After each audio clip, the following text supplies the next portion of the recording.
Story 1. Are you sure this GPS isn't crazy? Maya's complaining voice came from the passenger seat, mixing with the rustle of the bag of cheddar chips she was digging through. I glanced at the phone screen. It's Google Maps, babe, not a paper map from the last century. It says this is a shortcut, saves us 20 minutes. I shrugged, grabbing a handful of gummy bears and stuffing them into my mouth.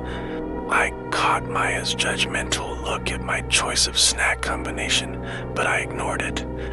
We were driving through Nebraska, a place I swear is made of nothing but corn and sky. The trip from Colorado to Chicago was already long, and 20 minutes sounded like a gift from heaven. Okay, turn left at the next exit, I muttered, following the app's monotone voice. My car turned onto a small dirt road, kicking up a cloud of dust behind us. The road clearly hadn't been maintained in years.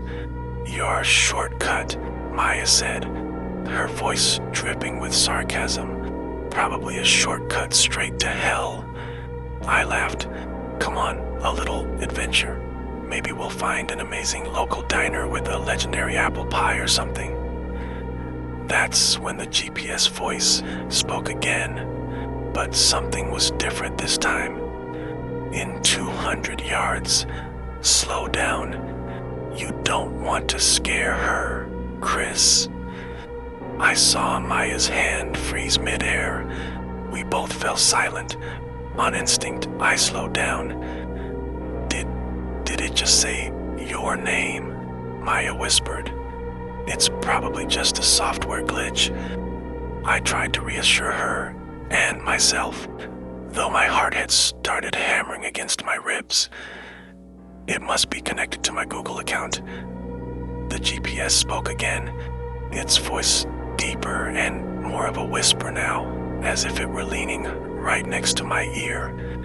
"Turn right at the next fork, just like the way you turned away from Sarah, fast and without looking back." The air in the car turned thick. Sarah, my ex-girlfriend, a messy breakup I'd never told Maya the details of. "What the hell?" I snapped, my hands gripping the steering wheel. I reached to turn the app off, but the phone screen suddenly went black. A second later, it lit up again, showing only a single blood-red arrow pointing straight ahead. I couldn't turn back. The road was too narrow. Driven by an unseen fear, I kept driving. The road led us to an old, dilapidated farmhouse. I could see a rusty swing set creaking in the evening wind. "You have arrived at your destination," the voice said one last time, cold and satisfied. "She's been waiting for a very long time." Click. The car doors locked themselves. I frantically tried the handle, but it wouldn't budge. The engine died. On my phone screen, the red arrow vanished.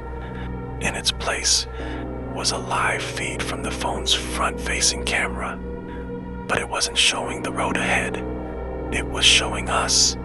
I saw my own terrified, pale face and Maya's, and reflected in the dark screen was the silhouette of a figure, slowly stepping out of the abandoned house. Story 2. I swear, if I have to drink one more sip of gas station coffee, I'm gonna puke my guts out. I heard Liam whine from the back seat. I was driving, and I just rolled my eyes. "Then you can be thirsty. We've still got about 2 hours until Phoenix." Jake, in the passenger seat, was hopelessly scanning for a radio signal. "Hey, look at that," he said, pointing to an old, weathered billboard on the side of the road. It had a painting of a sweet-looking old lady holding a pie with the words "Mildred's Famous Pies," an Arizona secret recipe. "Pull over." Liam was instantly awake. "I need something real, not processed junk food. Besides, I have to pee." Even though I was hesitant, the majority ruled. I turned into a small town that looked like it had been forgotten by time.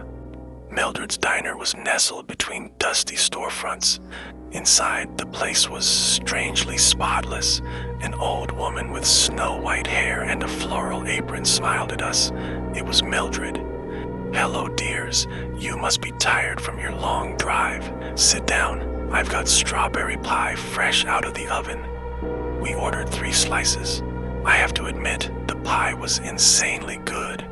The crust was flaky, the strawberry filling was sweet but not overpowering, and there was something special to it. Something rich.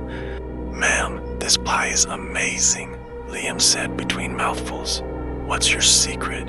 You must put a lot of love into this, huh?" Mildred smiled sweetly, the wrinkles around her eyes crinkling. "More than love, dear. I put my whole soul into it." The comment gave me a slight chill, but my 2 friends just laughed. While waiting for them, I walked around and noticed a wall covered in Polaroid pictures of past customers. Everyone was smiling, but something looked familiar. I squinted. A girl in one of the photos. Her face. It was the exact same girl from the missing poster I'd seen at the last gas station. Then another man. Him too. My throat got dry. I walked back to the table, staring at my half-eaten deep red slice of pie. That rich flavor suddenly made me sick. I could now taste a faint metallic aftertaste I hadn't noticed before. "We should go," I said, my voice urgent. But as we stood up, Mildred was blocking the door, holding a shiny meat cleaver. The other locals, the people I thought were just customers, slowly stood up too, surrounding us. They all wore the exact same smile as Mildred. "What's the hurry, dears?" she said, her voice still sickeningly sweet. "I haven't taken your picture from my memory wall yet."